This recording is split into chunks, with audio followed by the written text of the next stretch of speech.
Bismillahirrahmanirrahim. Assalamualaikum warahmatullahi wabarakatuh. Jumpa lagi pada sore hari ini. Saya ingin membagikan tips kepada teman-teman yang berdasarkan pengalaman saya dalam menanam anggur tentang cara pemilihan bibit ya. Ketika kita hendak ingin membeli bibit, ada beberapa tips yang perlu kita perhatikan agar nantinya bibit yang kita beli bisa tumbuh subur dan baik pertumbuhannya saat kita pindah tanamkan di lahan kita ya. Nah, sini ingin saya sampaikan, ini adalah anggur varian Harold yang saya tanam di bulan 6 tahun 2024. Jadi kurang lebih usianya anggur ini 2 bulan ya. Nah, bibit ini dulu saya pesan dalam kondisi panjangnya sudah lumayan panjang ya, sekitar 80 cm up untuk tingginya awal dikirim bibitnya. Nah, awalnya dulu karena saya masih awam, saya kira itu bagus untuk bibit karena kita tidak perlu menunggu dia tumbuh tinggi panjang agar dia lebih cepat pertumbuhannya, tapi ternyata saya salah. Jadi bibit yang sudah panjang ini dia tidak menjamin pertumbuhannya akan lebih cepat dan lebih vigor dan lebih baik daripada bibit yang ukurannya masih 30 cm ke bawah. Jadi tips pertama bagi rekan-rekan yang berniat ingin membeli bibit anggur, yang pertama adalah pilihlah bibit anggur yang panjangnya itu atau tingginya itu sekitar 30 cm. 30 cm itu baik, 30 cm atau 40 cm. Jadi kalau lebih daripada itu biasanya setelah kita pindah tanam, dibandingkan dengan yang ukurannya agak pendek bibitnya, itu biasanya akan lebih cepat daripada yang kita beli bibitnya yang sudah berukuran panjang. Itu yang pertama. Dan yang kedua, pesanlah bibit atau pilihlah bibit yang ini ya, yang rootstock bawah ini ya, yang menjadi tempat perakaran tanaman ini. Pilihlah ini rootstocknya yang ukurannya tidak jauh berbeda dengan entres atas, dengan varian anggur impornya yang kita pesan. Jadi ini kan entres atasnya, ini tunasnya kan di sini nanti ya. Nah, jadi antara entres ini dan rootstock bawah ini, pilihlah yang ukurannya tidak jauh berbeda, ukurannya besarnya ya, atau lingkarnya.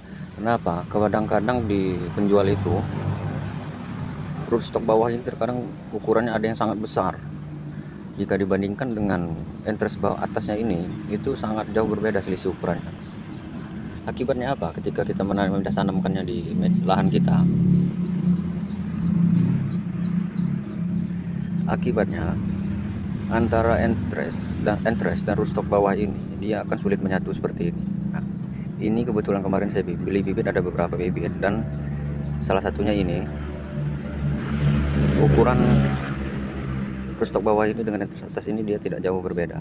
Jadi setelah umur kurang lebih 2 bulan ini bisa kita lihat ya, antara rootstock dan entresnya itu menyatu sempurna ya, ukurannya sama. Jadi tidak ada selisih ukuran karena entresnya ini nanti mengejar ukuran rootstock di bawahnya, dan ini sangat mempengaruhi nanti pertumbuhannya. Ketika dia sudah besar ya, akan lebih cepat pertumbuhannya, akan lebih vigor. Berbeda lagi dengan bibit lainnya yang saya beli juga berbarengan dengan ini.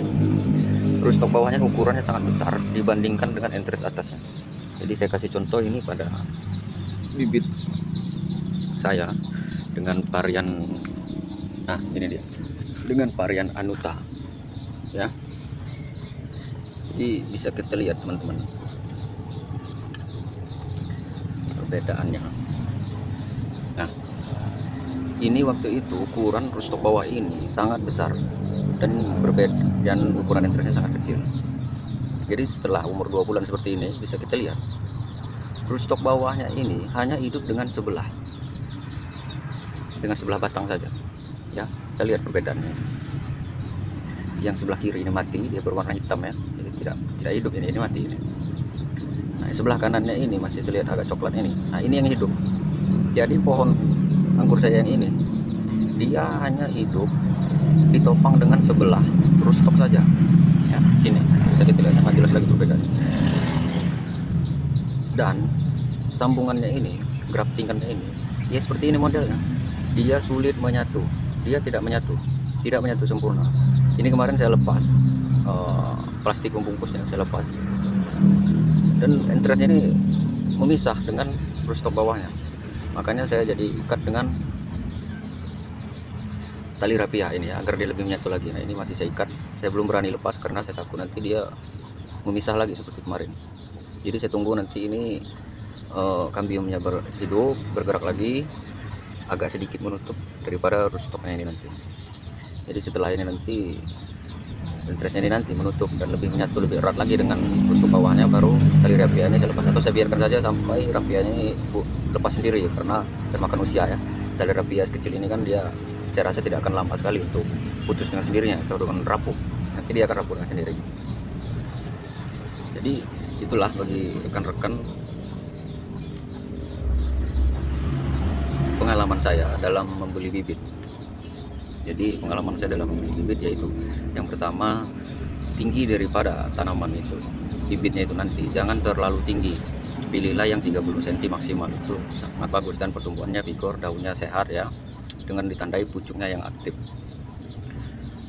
Dan yang kedua, rootstock dan entres ukurannya jangan terlalu jauh berbeda. Mintalah, pesanlah bibit dengan rootstock bawah itu yang ukurannya kecil ya, seperti itu, minta ukurannya yang kecil. Jadi untuk menghindari yang seperti ini, dan dari pertumbuhan pun bisa kita lihat perbedaannya. Ini yang jenis anuta ini dengan ditopang rootstock yang hidup sebelah, batangnya membesar pun sulit. Perkembangan tersiernya, dalam pembentuk tersier itu juga sulit. Bisa kita lihat ini ya, itu sekundernya itu pertumbuhannya sulit sekali. Nah baru setelah di ujung dia benar-benar sempurna, pemupukan yang rutin dan media tanam yang perawatan yang intensif, baru dia menumbuhkan tersier yang lumayan vigor seperti itu. Nah, berbeda dengan jenis anuta saya tadi yang Harold saya tadi yang kita jelaskan tadi ya, kita lihat di atasnya, dari bawah pun dia sudah menumbuhkan tersier cabang yang vigor, yang subur ya. 1, 2, 3, 4, 5, 6, 7, 8 ya. Sudah ada 8, 9, 10. Sudah ada 10 tersier yang sebentar lagi bisa kita buahkan di usia 4 bulan ya. Dan bahkan varian Harold saya ini, karena dia alhamdulillah cukup subur, di usia seperti ini pun dia sudah sering mengeluarkan ini bunga-bunga PHP seperti ini. Nah ini setiap saya sell break, varian Harold ini sudah beberapa kali, dan ini yang kesekian kali dia mengeluarkan bunga PHP di usia yang masih tergolong muda ya, masih 2 bulan, belum cukup 3 bulan, tapi dia sudah berulang kali mengeluarkan bunga PHP. Setiap saya sell break dari tersier yang vigor-vigor ini, yang subur-subur ini, dia selalu mengeluarkan bunga PHP. Nah ini satu ya, ini bunga PHP contohnya. Jadi bisa kita simpulkan bahwa pemilihan bibit dengan rootstock bawah yang ukurannya kecil dan panjang dari bibitnya 30 cm itu sangat mempengaruhi pertumbuhan tanaman anggur kita ke depannya. Jadi buat rekan-rekan yang berniat ingin membeli bibit, itulah tips dari saya berdasarkan pengalaman yang saya alami, dan itu benar-benar sudah saya rasakan, dan ini buktinya. Baiklah rekan-rekan, itulah pembahasan kita pada sore hari ini, karena sebentar lagi akan turun hujan. Jadi terima kasih atas perhatiannya. Bagi rekan-rekan yang ingin berbagi pengalaman juga seperti saya, bisa disampaikan di kolom komentar. Bagi yang ingin bertanya bisa ditanyakan juga di kolom komentar. Terima kasih, salam pertanian, salam kuku hitam.